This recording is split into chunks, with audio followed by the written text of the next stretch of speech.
Ya, selamat sore teman-teman. Em, Hari ini hari Selasa 12 November 2024. Akhirnya kita bisa rolling on the street lagi. Dan berharap semoga nggak hujan ya. Walaupun saya udah bawa payung, tapi ini cuacanya ini cloudy banget, berawan banget. Dan ya kalaupun misalkan udah ada tanda rintik-rintik, ya kita balik kanan lagi, kita putar balik ke rumah gitu loh. Soalnya lihat cuacanya mendung banget. Ya nggak mendung banget sih, tapi ya memang ya kalau boleh dibilang this is the literal meaning of November rain.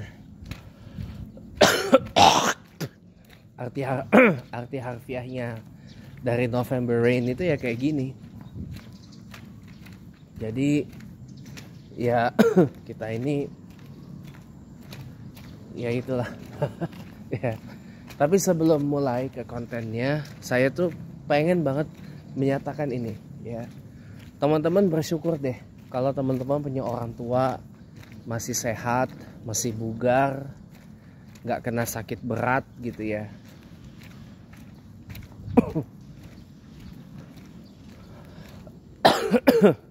Itu teman-teman bersyukurlah, karena itu adalah anugerah terbesar dari Allah, dari Tuhan buat hidup kita gitu loh. Keluarga yang sehat, bugar, nggak sakit berat gitu, itu harus kita syukuri.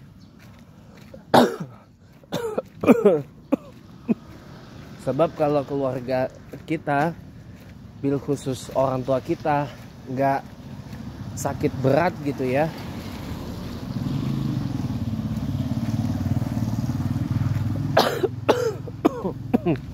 kita mau aktivitas apa-apa tuh jadi enak gitu loh. Dan apalagi teman-teman yang khususnya atlet ya, yang ikut kompetisi tertentu gitu loh, yang mungkin akan membuat teman-teman harus away dari orang tua gitu ya.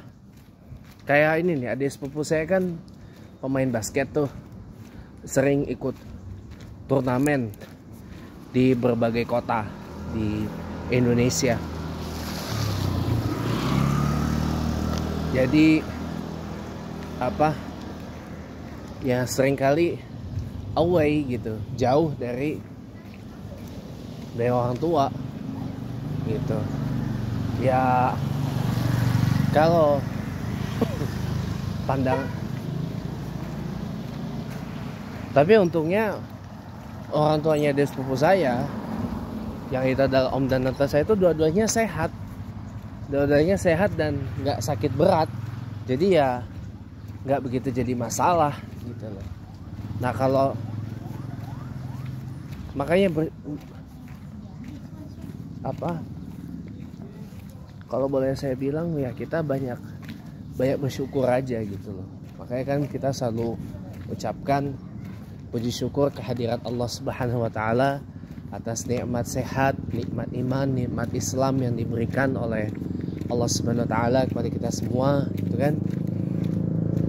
Sehat itu memang mahal gitu loh. Coba kalau orang tua kita nggak sakit berat gitu ya, kita mau aktivitas mana aja tuh nggak ribet. Kita mau tinggal anu pun juga nggak ribet gitu loh. Beda dengan saya. Kalau saya kan punya orang tua sakitnya sakit berat ya, sakit kanker payudara. Mama saya tuh udah 2 kali operasi in total, kemudian 10 kali kemo, 4 kali pertama, 6 kali kemo yang kedua gitu. Jadi total 10 kali kemo. Itu kan sakit berat banget gitu tuh. Memang kalau sakit berat ini atensinya memang atensi khusus gitu loh. Jadi ya kita mau tinggal-tinggal pun juga ribet gitu loh rasanya, ribet. Tapi mau bagaimana lagi, tuh orang tua ya kan. Dan kita pun juga nggak bisa apa ya, nggak bisa tahu gitu loh bahwa kita itu akan diuji dengan sakit apa tuh kita nggak tahu. Tapi yang saya yakin penyakit itu bisa dicegah. Penyakit berat itu bisa dicegah gitu loh. Kanker itu bisa dicegah kalau kita itu tidak mengundang sumber penyakitnya datang ke tubuh kita gitu loh. Kanker apapun, kanker payudara, kanker serviks, kanker lidah, kanker tulang, kanker paru-paru, kanker usus.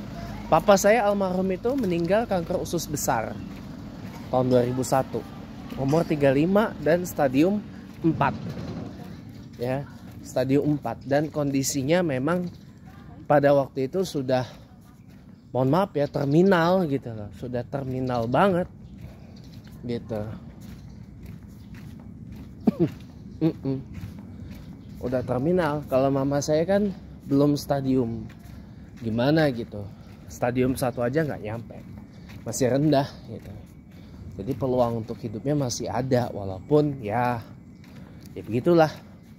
Makanya teman-teman, saya cuma titip satu pesan, bersyukur aja gitu loh.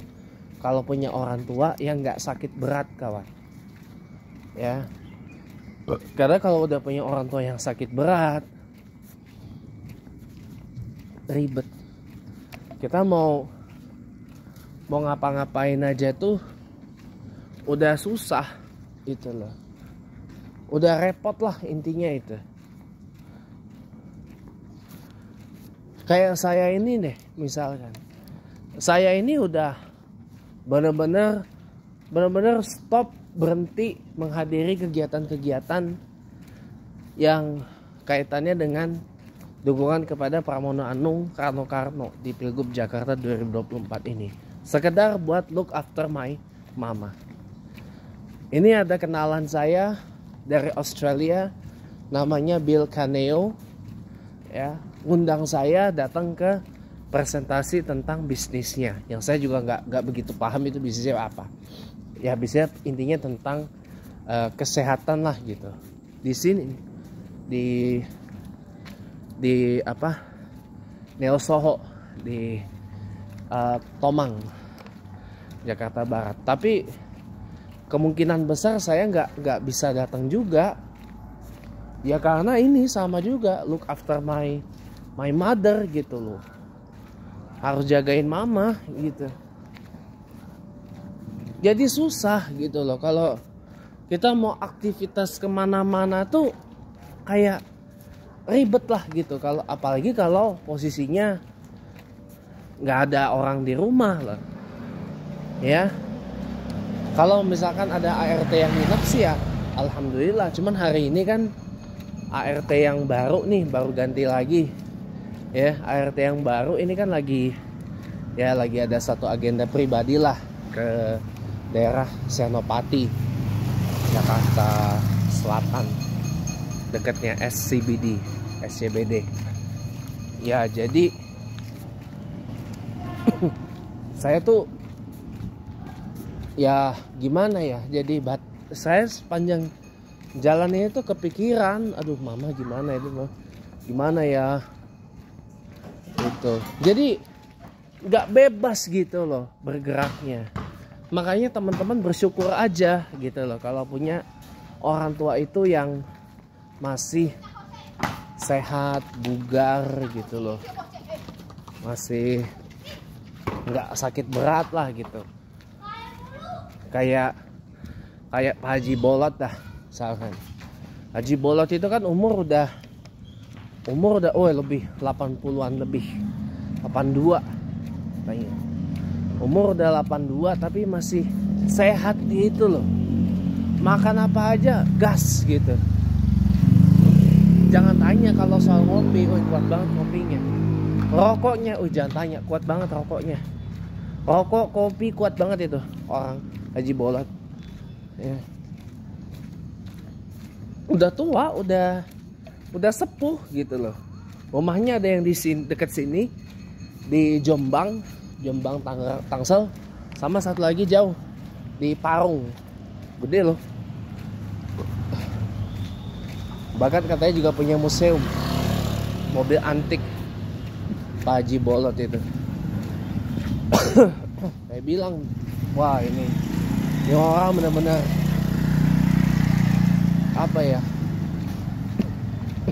apa ya, Gen Z itu harus jadiin Pak Haji Bolot itu sebagai life goal gitu. Saya pun mulai belok ke arah Haji Bolot untuk saya jadikan sebagai life goal gitu loh. Kenapa Haji Bolot bisa sehat, bisa sehat di usia yang kayak gitu loh. Kata beliau gini,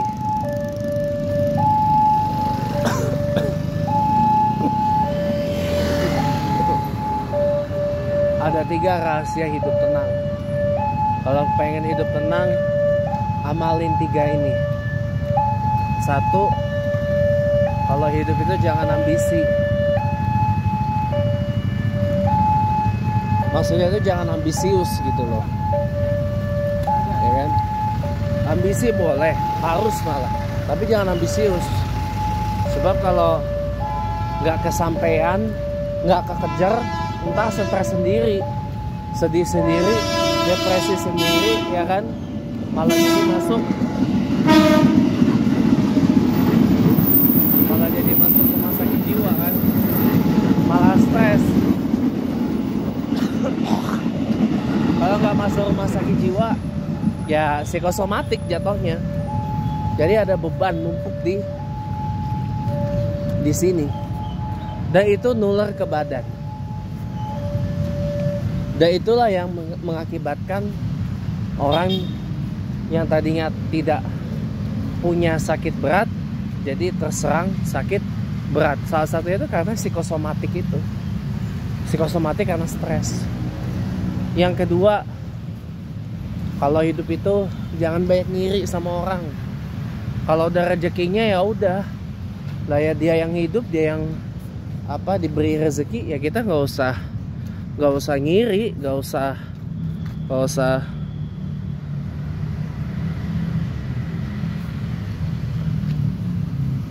usah cemburu gitu loh, nggak usah ya itulah, tiap orang punya jatahnya sendiri-sendiri. Saya baru di WA mama disindir, hebat ke masjid juga saya katanya. Itu yang ketiga adalah hidup itu banyakin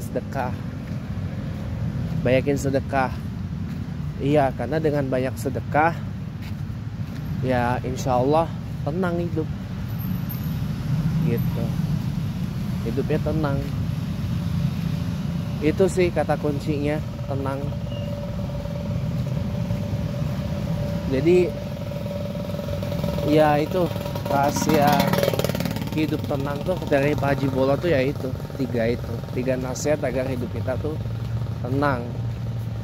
Banyakin sedekah salah satunya, ya kan? Banyak sedekah, jangan ngiri sama orang, ya. Makanya saya nggak ngiri. Saya kemana-mana jalan kaki, kawan-kawan pada punya kendaraan sendiri, ada motor, ada mobil, nggak apa-apa gitu loh, nggak apa-apa gitu. Memang rezekinya rezeki dia, karena mungkin dulu ya gawenya gawe bener, kerjanya kerja bener, makanya duitnya ditabung, dikumpulin, cukup, udah kebeli dah motor sama mobil gitu. Iya sih. Nah itu makanya, jadi teman-teman kalau punya orang tua masih ya nggak sakit berat lah, itu bersyukur teman-teman, bersyukur, alhamdulillah gitu loh. syukur alhamdulillah gitu loh ya. Kenapa? Karena kita akan lebih bebas gitu loh, lebih happy, lebih tenang gitu loh dalam aktivitas, nggak kepikiran. Kalau saya ini kan kepikiran, saya jalan gini kepikiran, aduh barusan saya disindir di ini apa, kepikiran saya. Ini mama gimana nih, aduh mak hujan lagi, gimana kita turn around aja. Oh iya ya, kan tadi saya bilang kalau ada tanda-tanda rintik-rintik kita put bala. Gak tahu deh ini. Oke, coba kita ini dulu deh. Kalau memang benar-benar hujan gitu ya, ya kita balik arah. Tapi kalau enggak, lanjut, kita balik pulang. Iya, jadi apa? Jadi kita tuh jadi kepikiran gitu loh. Aduh, gimana ya mama ya?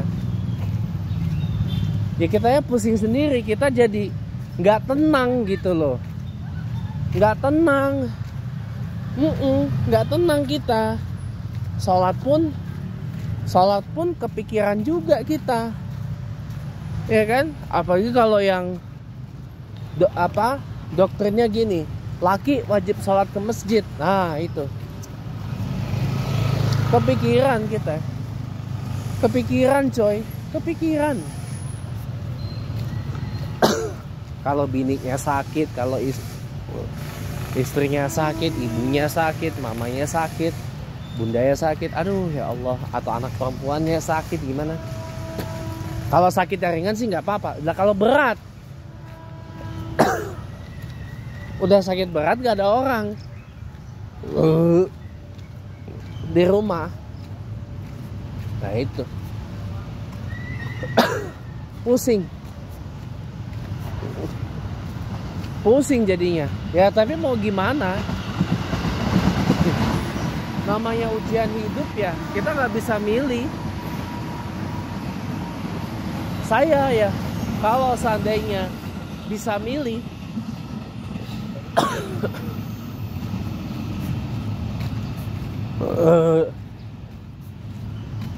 kalau bisa milih ya, saya itu akan memilih apa namanya dulu ya, ketika papa saya meninggal dulu,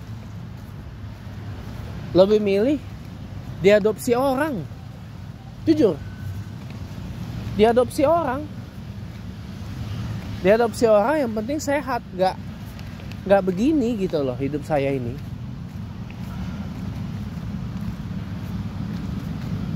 Dulu mama saya pernah nawarin ke saya ya, kalau dulu kan almarhumah tante saya, adik mama nomor 6 dari 7, itu kan tinggalnya di Bangladesh sama om, sama 2 orang adik sepupu saya tuh yang udah nikah, satu yang cowok udah punya anak, satu lagi kuliah arsitektur gitu. Nah udah, jadi atau dulu tante saya adik mama yang paling kecil ya kan, dulu kan masih sama lakinya tuh yang orang Amerik, waktu itu kan tinggal di Inggris ya kan, di Newcastle tuh dekat dengan, nggak jauh, Newcastle tuh nggak jauh dengan Scotland. Ini yang gue benci banget nih, udah begini papasan sama motor. Dan biasanya pengendara motor itu, nah kalau ini masih mending nih, masih mending, matanya nggak rabun, matanya nggak buta, jadi pilih jalur yang nggak ciprat-ciprat. Karena biasanya orang kalau bawa motor matanya pada buta-buta, lihatnya ke depan semua, matanya pada rabun-rabun semua. Iya, rabun deket, bukan rabun jauh, rabun deket atau rabun yang disengaja. Iya. Jadi saya kepikiran loh, sangat amat kepikiran itu. Andai dulu saya terima itu tawaran dari mama saya, wah, mungkin ketika tante saya balik ke sini, saya memilih nggak, saya stay di sana. Saya stay di UK, ngapain lah gitu saya biar bertahan di sana gitu loh. Entah tinggal di dormitory, di asrama, atau entah tinggal di dormitory atau di asrama, atau ya gawe sambil kerja gitu loh di sana. Dan mungkin saya akan di sana terus sampai hari ini, nggak balik-balik gitu loh. Jadi citizennya pun jadi gitu loh. Jadi citizennya pun jadi karena waktu itu saya belum 17 tahun. Jadi bisa aja di proses naturalize karena kan sudah memenuhi persyaratan untuk indefinite leave to remain atau permanent residency. Jadi ya udah, sayangnya tuh nggak saya ambil. Ya nyesel sih, tapi ya udahlah. Ya namanya hidup, apa namanya? Ya sama kayak judul lagunya Ari Lasso, Misteri Ilahi, ya kan? Lagunya Ari Lasso, Misteri Ilahi. Segala yang terjadi dalam hidupku ini adalah sebuah misteri ilahi.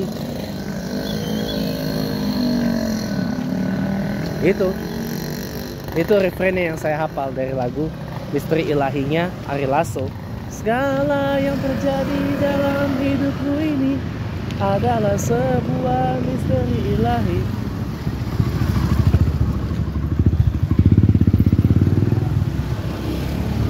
Gitu. Jadi untuk selamat saya ada kereta tuh langsung. Saya nyebrang langsung kereta loh. Ini udah berapa kali kejadian kayak gini. Selamat saya. Mana motor banyak banget lagi. Nih motor banyak, satu penyebabnya saya kasih tahu ya. Motor banyak penyebabnya satu saya kasih tahu ya.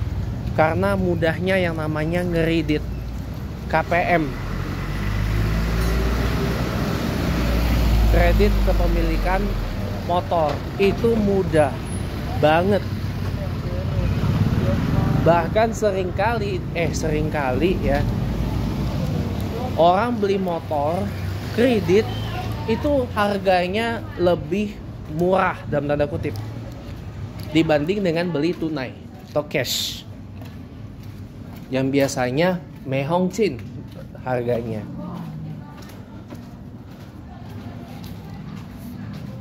Itu penyebabnya. Yang kedua, orang males naik angkutan umum. Orang males naik angkutan umum dan orang, mohon maaf lahir batin gitu ya, males jalan kaki. Nah udah, makin kusut dah ini kota, makin kusut ini Jakarta, ya kan? Orang udah males naik transportasi umum, padahal transumnya udah, mohon maaf gitu ya, udah dibagusin segimana rupa. Bahkan angkot Jaklingko aja itu 0 rupiah, 0 rupiah, mau yang AC maupun non AC gitu ya. Tapi ya tetap aja gitu loh, orang males. Terlebih lagi orang tuh males jalan kaki. Bahkan dalam sebuah survei mengatakan Jakarta itu orang-orangnya langkah kakinya tuh paling rendah sedunia dibandingkan dengan Hong Kong. Yes, orang Hong Kong lebih rajin jalan kaki dibandingkan Jakarta. Ya gak usah lah Hong Kong lah, tetangga kita sendiri aja lah, Singapura. Orang Singapura lebih rajin jalan kaki. Atau gak usah Singapura dah, tetangga dekat kita lagi, Kuala Lumpur.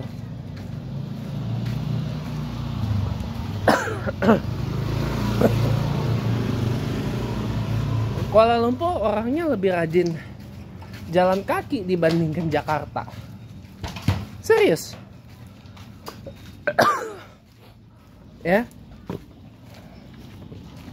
Kalau kita main ke KL, main ke Singapura, bahkan Krung Thep atau Bangkok, ya, atau Manila sekalipun, ya,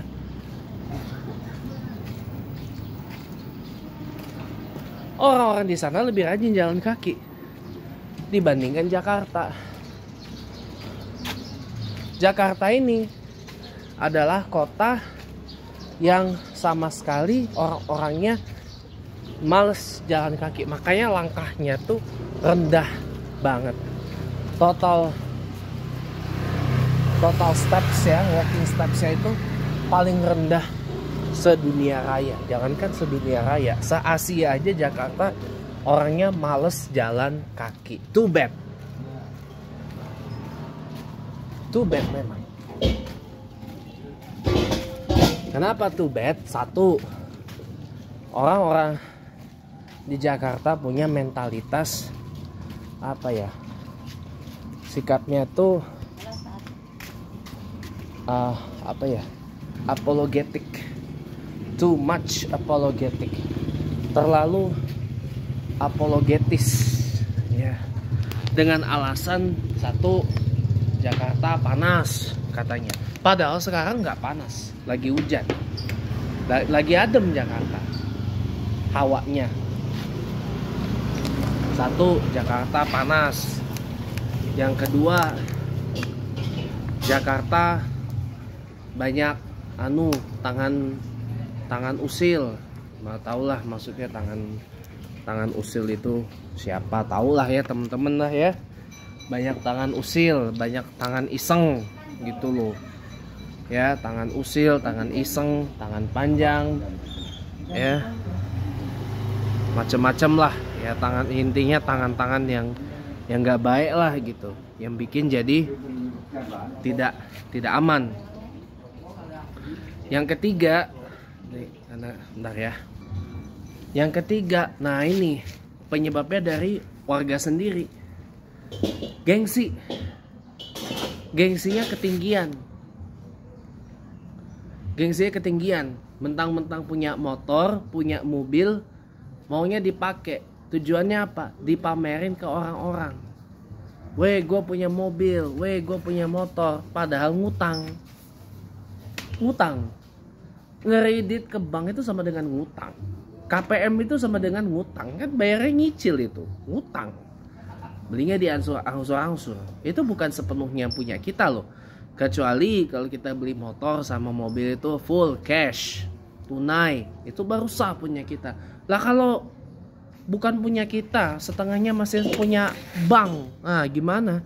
Mau dijual juga nggak bisa.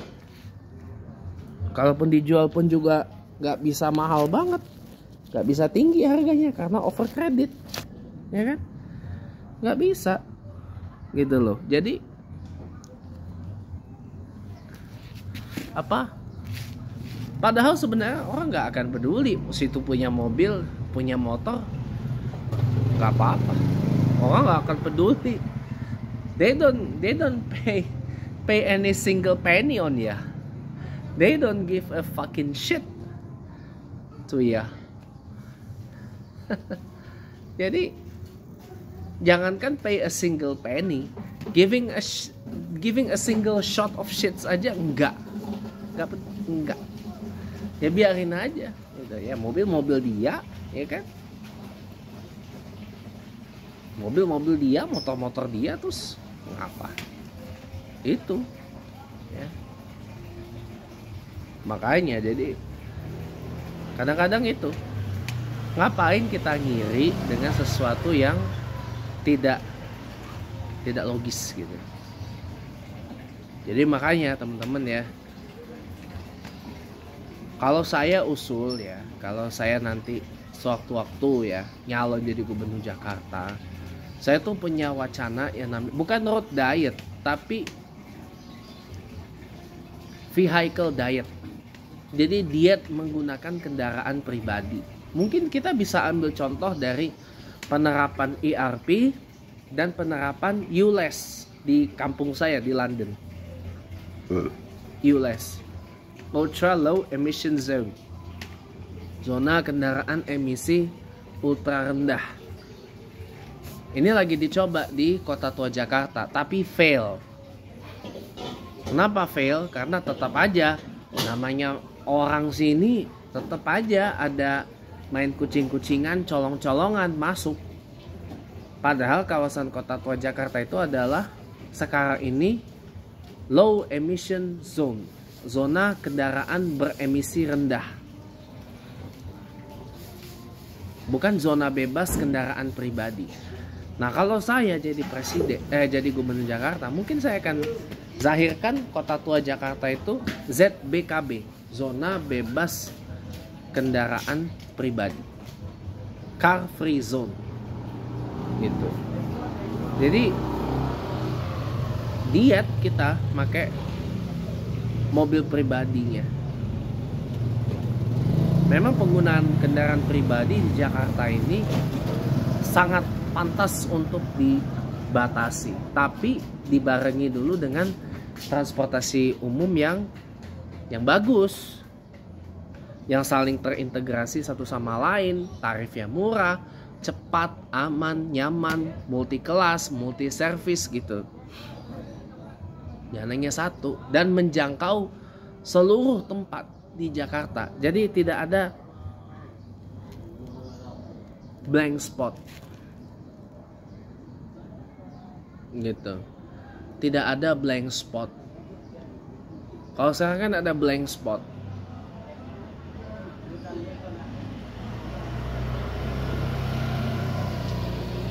Ya kan, ada blank spot karena nggak banyak tempat yang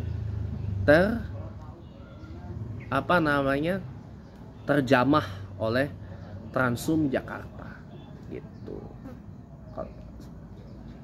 Jadi road vehicle diet, diet penggunaan kendaraan pribadi ya, dengan penerapan ERP yang tinggi. Kemudian di beberapa tempat diadakan zona bebas kendaraan bermotor dan yang di-expand. Jangan cuma di Kota Tua Jakarta aja, kalau bisa tuh di Medan Merdeka jadiin pilot project car free zone, vehicle free zone, zona bebas kendaraan pribadi. Jadi kendaraan yang melintas di sana hanya kendaraan tertentu, Transjakarta, kurir, pemadam kebakaran, ambulans, kendaraan aparat, polisi, TNI, kendaraan VVIP. Nah itu aja yang boleh melintas di kawasan Medan Merdeka itu. Medan Merdeka Utara, Barat, Timur, Selatan. Itu. Jadi lumayan loh. Luas. Medan Merdeka itu. Medan Merdeka itu adalah lahan di sekitar Monas. Ya. Medan Merdeka Selatan yang terkenal itu Gedung Perpustakaan Nasional, Balai Kota Jakarta, Istana Wakil Presiden, Gedung Kedutaan Besar Amerika Serikat untuk Indonesia, kemudian kantor Kementerian BUMN, ex kantor Garuda Indonesia. Medan Merdeka Barat itu kantor-kantor banyak kementerian, Kementerian Pariwisata, Gedung Indosat, Kementerian Pertahanan, Kementerian Koordinator Politik Keamanan, ya, kemudian Mahkamah Konstitusi, Museum Gajah, Gedung RRI, Kementerian Koordinator PMK, ya, Pembangunan Manusia Kebudayaan. Kalau Medan Merdeka Utara, Istana Merdeka, Mahkamah Agung, Kementerian Dalam Negeri yang terkenal. Medan Merdeka Timur yang terkenal, Kelautan Perikanan, kemudian Stasiun Gambir. Stasiun Gambir itu Medan Merdeka Timur. Ya, terus Gedung Veteran itu di Medan Merdeka Timur. ya, di Medan Merdeka Timur.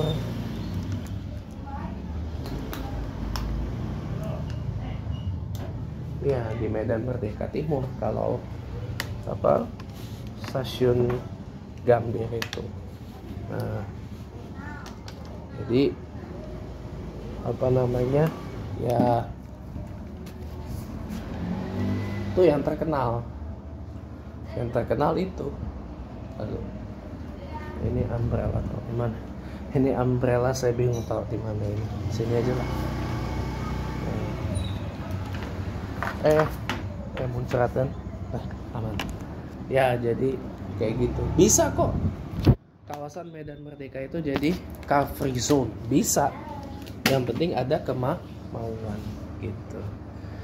Nah, akhir kata saya cuma mau bilang gini, bersyukurlah kalau masih punya orang tua itu yang sehat, yang bugar, yang tidak sakit berat gitu. Kawat, dijaga gitu. Tapi jangan ngeluh kalau posisinya kayak saya. Punya orang tua kondisi sakit berat, jangan ngeluh. Karena di situ kita bisa jadiin sebagai ladang amal untuk bakti kita kepada orang tua. Oke, sekian, terima kasih, selamat sore, sampai jumpa.